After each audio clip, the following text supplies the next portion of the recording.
apa yang ada di dalam Al-Quran sesungguhnya merupakan bentuk sajak yang tinggi, ada unsur sastra yang tinggi, bukan kemudian ditelan mentah-mentah.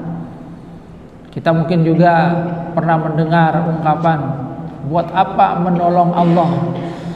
Kalau Allah itu maha perkasa, tidak usah ditolong.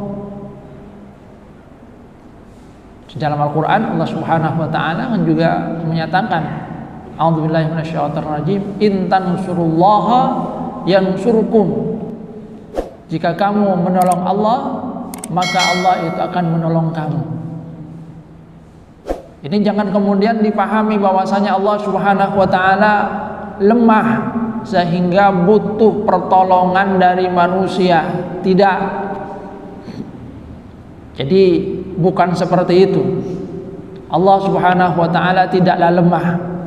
Kenapa kemudian Allah Subhanahu wa ta'ala mengisyaratkan dengan firman-Nya, in tansurullaha yansurkum wa yutsabbit aqdamakum. Jika kamu menolong Allah, maka sesungguhnya kitalah yang butuh kepada pertolongan Allah Subhanahu wa ta'ala.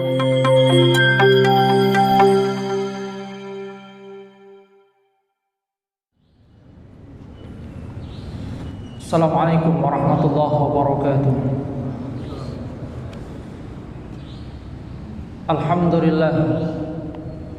Alhamdulillahilladzi an'amana bi ni'matil imani wal islam wa faddalana ala katsirin mimman khalaqa tafdila. Alhamdulillahilladzi bi ni'matihi tatimmus shalihat. Asyhadu an la ilaha illallah wahdahu la syarika lah. وأشهد أن محمدا عبده ورسوله لا نبي بعده. اللهم صل على محمد وعلى آل محمد كما صليت على آل إبراهيم إنك حميد مجيد. اللهم بارك على محمد وعلى آل محمد كما باركت على آل إبراهيم إنك حميد مجيد.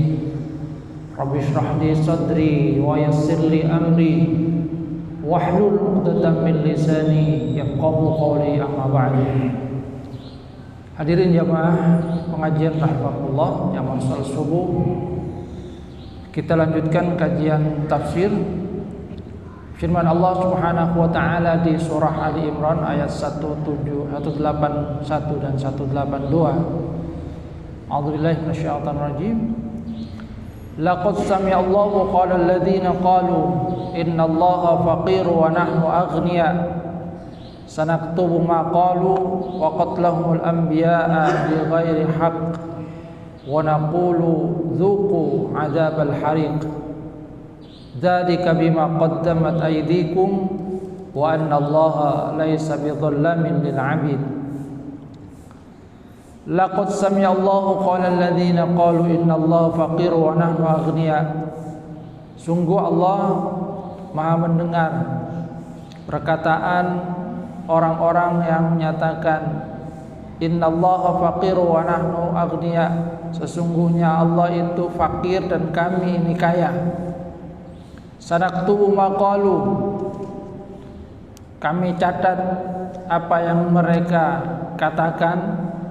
Wa qatlahumul anbiya bighairi haqq, dan pembunuhan mereka terhadap para nabi tanpa adanya jalan yang benar. Wa naqulu dzuqu 'adzabal hariq, dan kami katakan rasakan azab yang membakar ini. Dzalika bima qaddamat aydikum, itu karena apa yang telah dilakukan oleh tangan-tangan mereka. Wa annallaha laisa bidhallamin lil 'abid, dan sesungguhnya Allah tidaklah berbuat zalim terhadap hamba-hambanya. Hadirin jamaah rahimakumullah, ayat ini dikatakan turun berkaitan dengan satu peristiwa yang berkaitan dengan kaum Yahudi. Dalam satu riwayat dikatakan dari Ibnu Abbas bahwasanya Abu Bakar As-Siddiq itu satu waktu masuk ke Baitul Madaris, di satu majlis yang di situ orang-orang Yahudi berkumpul. Kemudian Abu Bakar As-Siddiq mengajak mereka untuk masuk ke dalam agama Islam. Maka salah seorang di antara mereka yang bernama Finhas menyatakan, "Wallah ya Abu Bakrin, ma bina ilallahi min faqrin wa innahu ilaina la faqir." Wahai Abu Bakar, kami tidak butuh kepada Allah, justru Allah lah yang butuh kepada kami. Kenapa? Walau kana ghaniyan anna mastaqrada minna. Seandainya Allah itu tidak butuh kepada kami, seandainya Allah itu maha kaya, pasti dia itu tidak akan minta pinjaman kepada kami. Maka kemudian Abu Bakar As-Siddiq marah dan menempeleng Finhas. Finhas kemudian mengadukan hal tersebut kepada Rasulullah sallallahu alaihi wasallam bahwasanya Abu Bakar telah menempelengnya. Kata Rasulullah, "Apa yang sudah kamu lakukan kepada Finhas?" Abu Bakar kemudian menceritakan apa yang dikatakan oleh Finhas, bahwasanya dia itu telah memperolok Allah Subhanahu wa taala. Dia katakan, "Kami ini kaya, sedangkan Tuhan kamu itu fakir, miskin. Makanya minta pinjaman." Sebab di dalam ayat Al-Qur'an Allah Subhanahu wa taala menyatakan, "A'udzubillahi minasyaitonir rajim. Man dzalladzi yuqridullaha qardan hasanah." Siapa yang meminjamkan kepada Allah pinjaman yang baik. Itu yang kemudian dikatakan sebagai dalil oleh Finhas bahwasanya Allah Subhanahu wa taala itu fakir. Kalau tidak fakir, kenapa kemudian minta pinjaman? Berarti kami yang kaya. Maka kemudian turunlah ayat ini. Dalam riwayat yang lain dikatakan bahwasanya ayat ini juga membuat orang-orang Yahudi berkomentar. Jadi ayat yang mengisyaratkan Allah Subhanahu wa taala meminta umat Islam untuk memberikan pinjaman kepada Allah Subhanahu wa taala. Mereka katakan, "Gimana ini? Kami dilarang untuk mengadakan riba." Riba itu kan memberikan pinjaman kemudian bayarnya berlipat-lipat. Tapi Allah Subhanahu wa taala malah mau memberikan riba kepada kami. Kami suruh memberikan pinjaman, kemudian balasannya berlipat-lipat. Ini kan riba. Maka kemudian Allah Subhanahu wa taala menurunkan ayat ini. Allah Subhanahu wa taala menyatakan, "Laqad sami'allahu qauladzina qalu innallaha faqiru wa nahnu aghniya." Sungguh Allah Subhanahu wa taala itu mendengar orang-orang yang menyatakan sesungguhnya kami ini kaya, bahwasanya Allah Subhanahu wa taala itu fakir. Mereka sesungguhnya hendak memperolok-olok agama Allah Subhanahu wa taala.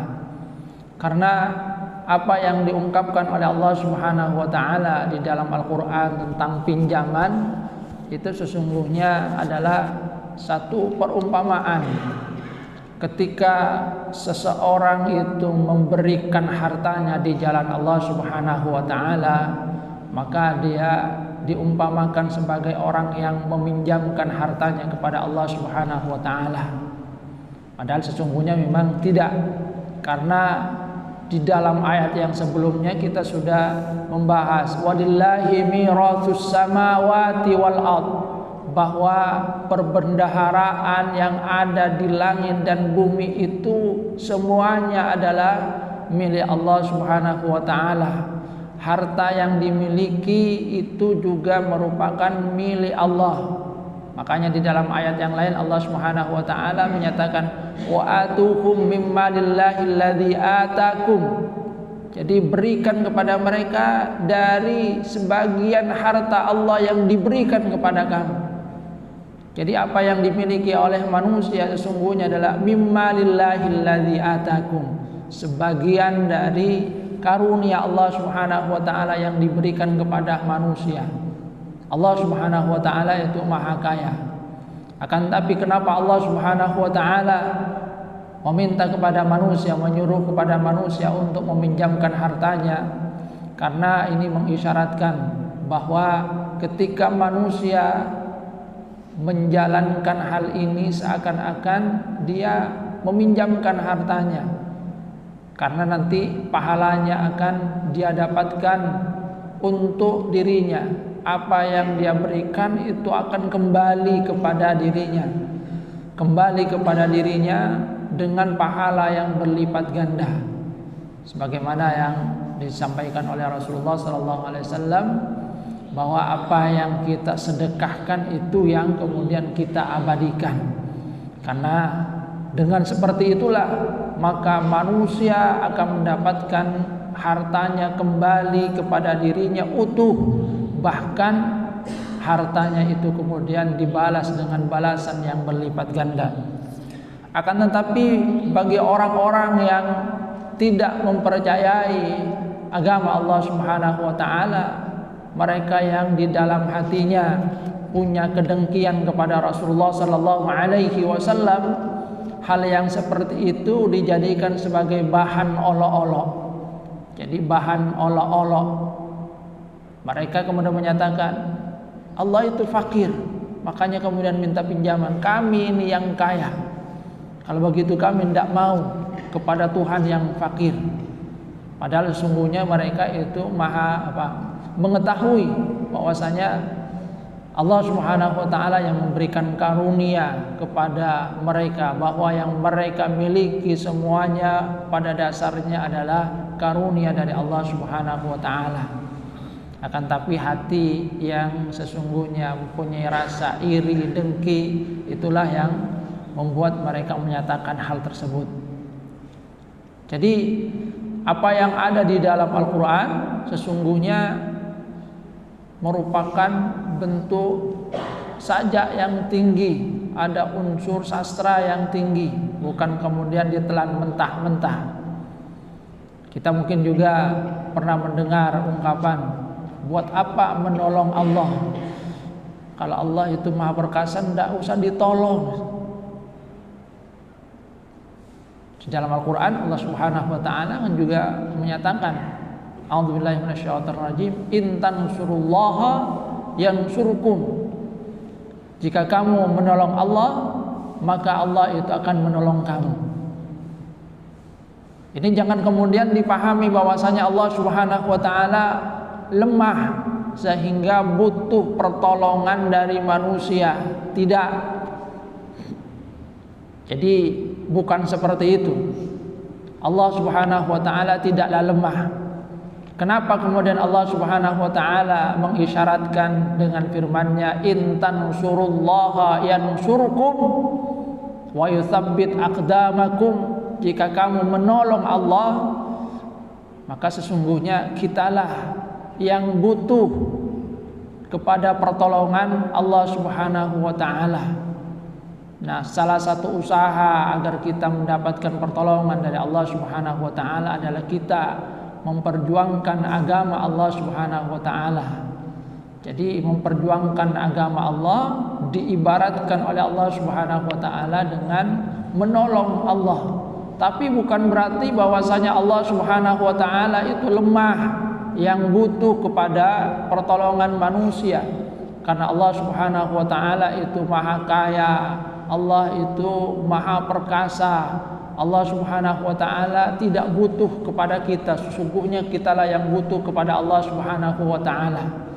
Makanya di dalam satu hadis Rasulullah sallallahu alaihi wasallam itu kan menyatakan, "Lau anna awwalakum ila akhirikum", seandainya semua dari kalian itu dari pertama mulai dari Nabi Adam alaihissalam sampai kepada orang terakhir yang meninggal dunia di hari kiamat, itu ala atqarajul minkum, semuanya itu adalah orang yang paling bertakwa.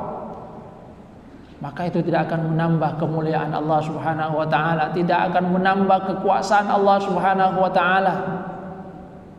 Seandainya semua itu beriman, bertakwa, bahkan digambarkan di dalam hadis ini Rasulullah sallallahu alaihi wasallam ala atqa rajulin minkum. Hatinya seperti orang yang paling bertakwa. Itu tidak akan menambah kekuasaan Allah Subhanahu wa taala. Tidak akan menambah kemuliaan Allah Subhanahu wa taala. Sebaliknya, seandainya semua manusia, lau anna awalakum ila akhirikum, semuanya itu mulai dari Nabi Adam sampai manusia terakhir, ala qalbi afjari minkum, itu seperti halnya orang yang paling fujur, orang yang ingkar kepada Allah Subhanahu wa taala. Semuanya adalah orang yang ingkar, bahkan dikatakan di situ sebagai orang yang paling ingkar, semuanya sama-sama ingkar kepada Allah Subhanahu wa taala, tidak ada yang beriman. Maka kata Allah Subhanahu wa taala, itu tidak akan mengurangi kekuasaan Allah Subhanahu wa taala, tidak akan mengurangi kemuliaan Allah. Karena Allah Subhanahu wa taala Maha Mulia, karena Allah Subhanahu wa taala Maha Perkasa, Allah Subhanahu wa taala Maha Kuasa.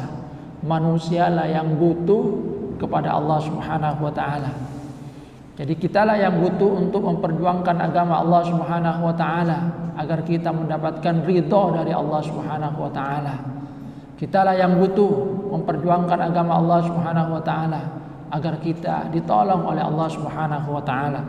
Karena segala amal perbuatan manusia itu akan kembali kepada dirinya. Man amila sholihan fali nafsi wa man asaa fa 'alaiha. Siapa yang berbuat baik, maka kebaikan itu akan kembali kepada dirinya. Sebaliknya perbuatan yang tidak baik itu juga akibat buruknya akan kembali kepada dirinya. Jadi sesungguhnya ungkapan bahwasanya Allah Subhanahu wa taala meminta kepada manusia untuk memberikan pinjaman itu adalah satu perumpamaan. Ketika manusia memberikan hartanya di jalan Allah Subhanahu wa taala, maka hartanya itu tidak akan hilang. Diibaratkan sebagai orang yang meminjamkan, yang balasannya itu akan diberikan secara berlipat-lipat oleh Allah Subhanahu wa taala. Maka kemudian di dalam ayat ini Allah Subhanahu wa taala menyatakan, laqad sami'allahu qalladzina qalu innallaha faqir wa nahnu aghnia. Allah Subhanahu wa taala mendengar apa yang diungkapkan oleh mereka yang memperolok-olok Allah Subhanahu wa taala, yang memperolok ayat-ayat Allah Subhanahu wa taala, yang sesungguhnya itu timbul bukan karena mereka tidak percaya kepada Allah Subhanahu wa taala, akan tetapi mereka iri kepada Rasulullah sallallahu alaihi wasallam. Kalau kata Imam Fakhruddin Ar-Razi, sesungguhnya niat mereka salah satunya adalah untuk mendustakan Rasulullah sallallahu alaihi wasallam. Sebab ketika mereka mengungkapkan seperti itu, mereka kemudian mempunyai alasan atau logika yang lain, bahwa kalau memang perkataan mereka itu tidak benar, bahwa Allah itu fakir dan mereka kaya, bahwasanya Allah Subhanahu wa taala sungguhnya maha kaya, maka yang disampaikan oleh Rasulullah sallallahu alaihi wasallam itu adalah sesuatu yang tidak benar. Nah, disitulah sungguhnya tujuan dari mereka. Mereka ingin mendustakan Rasulullah sallallahu alaihi wasallam. Yang seperti sering kita sampaikan bahwa apa yang mereka ungkapkan pada dasarnya bersumber pada rasa iri kepada Rasulullah sallallahu alaihi wasallam, karena Rasulullah itu bukanlah berasal dari golongan mereka. Namun kata Allah Subhanahu wa taala, sanaktubu ma qalu, kami akan catat apa yang mereka katakan. Makna dicatat ini bisa bermakna bahwasanya apa yang mereka ungkapkan itu dicatat di dalam masahiful amal mereka, di dalam catatan amal mereka, dan nanti akan dimintai pertanggungjawaban di sisi Allah Subhanahu wa taala, karena mereka telah memperolok-olok ayat Allah Subhanahu wa taala. Mereka sungguhnya paham tentang maknanya, akan tetapi mereka kemudian ingin memperolok-olok ayat Allah Subhanahu wa taala dan mereka memberikan makna sesuai dengan apa yang mereka inginkan.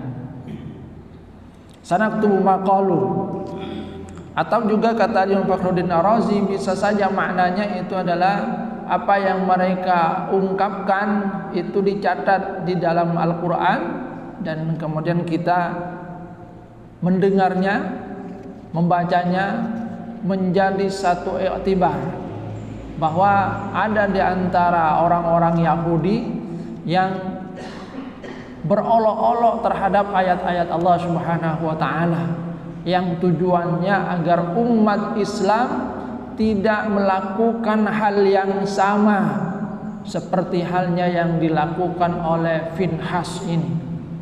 Jadi Finhas itu berolok-olok terhadap ayat-ayat Allah Subhanahu wa taala.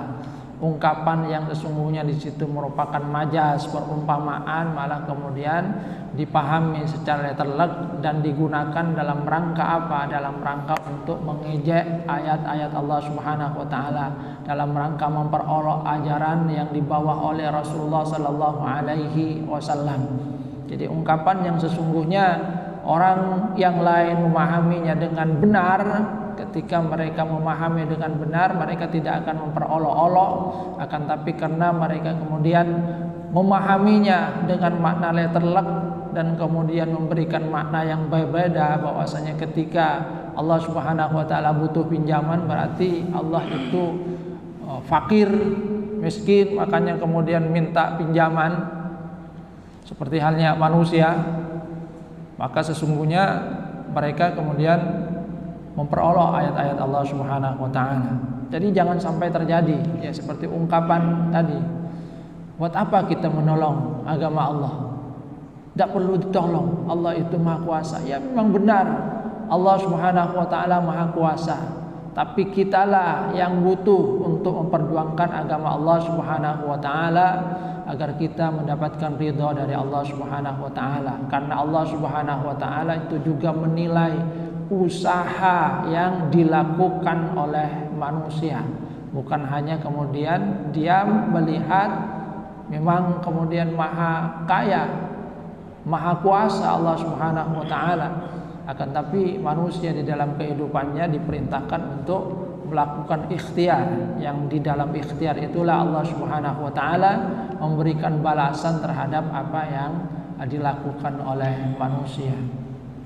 Kalau kemudian semua diserahkan kepada Allah Subhanahu wa taala, manusia diam semua itu kan. Allah Maha Kaya itu. Sudah minta saja langsung, tidak usah usaha. Akan tapi kalau semua seperti itu, dunia tidak akan beraktivitas. Semua kemudian akan mati. Semua diam, tidak ada aktivitas di dalam kehidupan. Karena kemudian semuanya menggantungkan langsung kepada Allah Subhanahu wa taala, padahal Allah sudah memberikan kepada manusia kemampuan, memberikan kepada manusia jalan di dalam upaya untuk meraih ridha Allah Subhanahu wa taala. Sanaktubu maqalu wa qatlahumul anbiya, dan juga perbuatan mereka yang membunuh para nabi bi ghairi haq. Jadi membunuh para nabi bi ghairi haq. Kenapa kemudian pembunuhan terhadap para nabi itu juga diungkapkan kepada mereka, padahal perbuatan ini adalah perbuatan yang dilakukan oleh generasi mereka, bukan generasi mereka, nenek moyang mereka.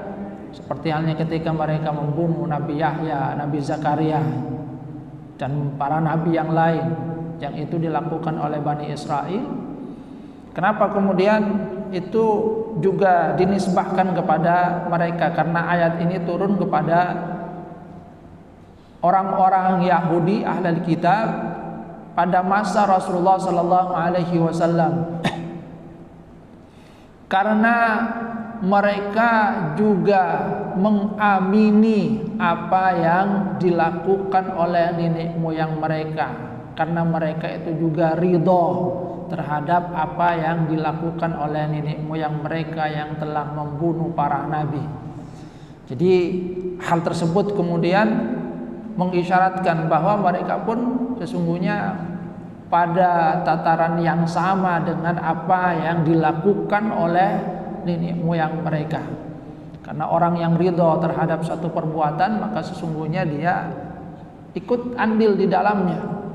Orang yang memberikan wasilah terhadap satu perbuatan, maka dia ikut andil di dalamnya walaupun dia tidak melakukannya. Wasilah, ridho terhadap satu keburukan, maka sesungguhnya dia ikut andil di dalamnya. Dan ini disyaratkan dalam ayat ini. Wa qatlahumul anbiya. Artinya di dalam ayat ini sungguhnya ada isyarat manakala kita kemudian ridho terhadap satu perbuatan buruk, maka sesungguhnya kita pun termasuk ke dalam orang yang melakukan perbuatan buruk itu karena kita ridho di dalamnya. Makanya di dalam hadis Nabi kan diisyaratkan man ra'a minkum munkaran falyughayyirhu biyadihi fa illam yastati fa bilisani fa illam yastati fa biqalbi, bahwa kalau mampu dengan tangannya, kalau tidak mampu dengan lisannya, kalau masih tidak mampu ya dengan hatinya. Jangan sampai kemudian hatinya malah ikut menyetujui apa yang dilakukan dalam bentuk kemungkaran itu, apalagi kemudian membantu dengan harta, dengan lisan mencegah. Jadi yang paling lemah itu adalah dengan kolbu. Jangan sampai hati kemudian ikut menyetujui. Sehingga di dalam ayat ini, kenapa qatlahumul anbiya, pembunuhan terhadap para nabi itu dilakukan oleh nenek moyang mereka, akan tetapi hal tersebut masih kemudian dinisbahkan juga kepada mereka yang ada pada masa Rasulullah SAW. Padahal hal tersebut dilakukan oleh nenek moyang mereka karena mereka produna, mereka itu ridho terhadap apa yang dilakukan oleh nenek moyang mereka. Mereka juga menyetujuinya, tidak mengingkarinya. Jadi orang yang tidak mengingkari perbuatan yang tidak baik itu, ya sungguhnya dia ada pada garis yang sama dengan apa yang dilakukan oleh mereka yang melakukan perbuatan yang tidak baik. Wa qatlahumul anbiya bighairi haqq wa naqulu dzuqu adzabal hariq. Dan kami katakan, rasakan. Jadi kemudian Allah Subhanahu wa taala memberikan ancaman kepada mereka yang memperolok ayat-ayat Allah Subhanahu wa taala, memperolok ajaran yang dibawa oleh Rasulullah sallallahu alaihi wasallam, bahwa mereka akan mendapatkan azab al-hariq yang akan membakar mereka, yaitu neraka jahanam. Dzalika bima qaddamat aydikum wa annallaha laisa bidzallamin lil 'abid. Hal tersebut karena apa yang mereka lakukan. Sama di sini juga majas mursal, bima qaddamat aydikum, apa yang dilakukan oleh tangan-tangan mereka. Bukan berarti kemudian hanya tangannya itu kan yang melakukan perbuatan tidak baik, atau perbuatan baik itu kan bukan hanya tangan yang melakukan, seluruh anggota tubuh itu. Tidak mungkin tangannya saja yang kemudian bergerak itu kan. Ini majas mursal, yang disebutkan itu hanya tangan, akan tapi sesungguhnya yang melibatkan seluruh anggota tubuh. Kenapa yang disebutkan adalah tangan? Karena yang paling banyak aktif itu adalah tangan, yang paling banyak melakukan aktivitas itu adalah tangan. Tapi bukan berarti hanya tangan saja yang bergerak. Tidak mungkin tangan itu kemudian melakukan kalau kakinya tidak melangkah, kalau matanya tidak melihat. Memang yang mengambil mushaf misalnya itu kan tangan itu. Akan tapi kemudian dengan tangan itu kemudian wasilah itu kan kita membaca ayat Al-Qur'an. Di situ kemudian ada lisan yang membaca, ada mata yang melihat, kaki kan juga melangkah. Jadi ini juga bagian dari majas mursal. Disebutkan sebagian, akan tetapi sesungguhnya yang dimaksudkan itu adalah seluruh anggota tubuh manusia. Sebab kalau kemudian hanya tangan itu tangan gaib. Jadi disebutkan tangan karena memang yang paling banyak melakukan aktivitasnya itu adalah tangan yang paling bergerak itu.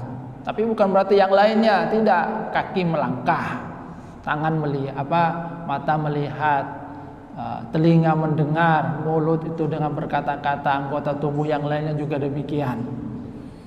Sanaktubu ma qalu wa qatlahumul anbiya bighairi haqq wa naqulu dzuqu adzabal hariq dzalika bima qaddamat aydikum. Jadi Allah Subhanahu wa taala menyatakan bahwa balasan yang mereka dapatkan berupa azab api neraka yang membakar mereka itu karena perbuatan tangan mereka, perbuatan mereka. Jadi perbuatan mereka, wa annallaha laisa bidzalamin lil 'abid, dan Allah Subhanahu wa taala menegaskan bahwasanya Allah itu tidaklah berbuat zalim terhadap hamba-hambanya. Kenapa? Karena sesungguhnya Allah Subhanahu wa taala itu sudah memberikan kepada manusia fasilitas di dalam kehidupan. Allah Subhanahu wa taala sudah memberikan manusia potensi untuk melakukan amal baik, untuk mengenal kekuasaan Allah Subhanahu wa taala. Ada panca indera yang kalau digunakan dengan baik, manusia itu akan mengetahui betapa maha kuasanya Allah Subhanahu wa taala, betapa maha besarnya Allah Subhanahu wa taala. Panca indera, mata melihat, telinga mendengar, tangan yang kemudian kaki melangkah melihat bagaimana kekuasaan Allah Subhanahu wa taala dalam alam ini. Bahkan bukan hanya itu, kemudian Allah Subhanahu wa taala menurunkan wahyu, menurunkan rasul untuk memberikan peringatan. Mungkin mereka belum mampu untuk memahami dengan benar, maka kemudian Allah Subhanahu wa taala memberikan kepada mereka satu petunjuk lewat apa yang disampaikan oleh rasul utusan Allah Subhanahu wa taala. Tapi kalau kemudian mereka tetap tidak mau untuk menerima kebenaran yang disampaikan oleh Rasul utusan Allah Subhanahu wa taala, maka sesungguhnya merekalah yang berbuat zalim kepada diri mereka sendiri. Merekalah yang menganiaya diri sendiri. Wa anallaha laysa bidzallam lil 'abid. Allah itu tidaklah zalim terhadap hamba-hambanya, tapi manusialah yang zalim terhadap dirinya sendiri. Sudah diberikan berbagai nikmat, akan tetapi dia kemudian tidak mau menggunakan nikmat itu dalam rangka mendekatkan diri kepada Allah Subhanahu wa taala. Seperti yang pernah saya sampaikan, sesungguhnya Allah Subhanahu wa taala itu hanya meminta sedikit dari berbagai karunia-Nya kepada kita. Sehari semalam kita diberikan waktu 24 jam, kita hanya diminta untuk sholat 5 waktu. Ada banyak masih waktu yang tersisa. Dalam setahun kita diberikan 12 bulan, tapi Allah Subhanahu wa taala hanya meminta puasa wajib 1 bulan. 11 bulan tersisa untuk yang bukan puasa. Zakat demikian juga, dari berbagai karunia-Nya hanya 2,5% yang diminta oleh Allah Subhanahu wa taala, itu pun kalau mencapai haul. Nisabnya berapa? 1 tahun. Kalau belum nyampe, belum. Artinya sesungguhnya kalau dibandingkan dengan karunia yang diberikan oleh Allah Subhanahu wa taala, apa yang diminta oleh Allah Subhanahu wa taala dari kita itu amat sangat sedikit. Cuma karena setan yang menggoda manusia, maka kita kemudian merasa berat untuk melakukan apa yang diminta oleh Allah Subhanahu wa taala. Hadirin jamaah rahimakumullah, ini yang mungkin dapat saya sampaikan. Artinya di dalam ayat Al-Qur'an itu ya ada ungkapan-ungkapan yang sifatnya perumpamaan.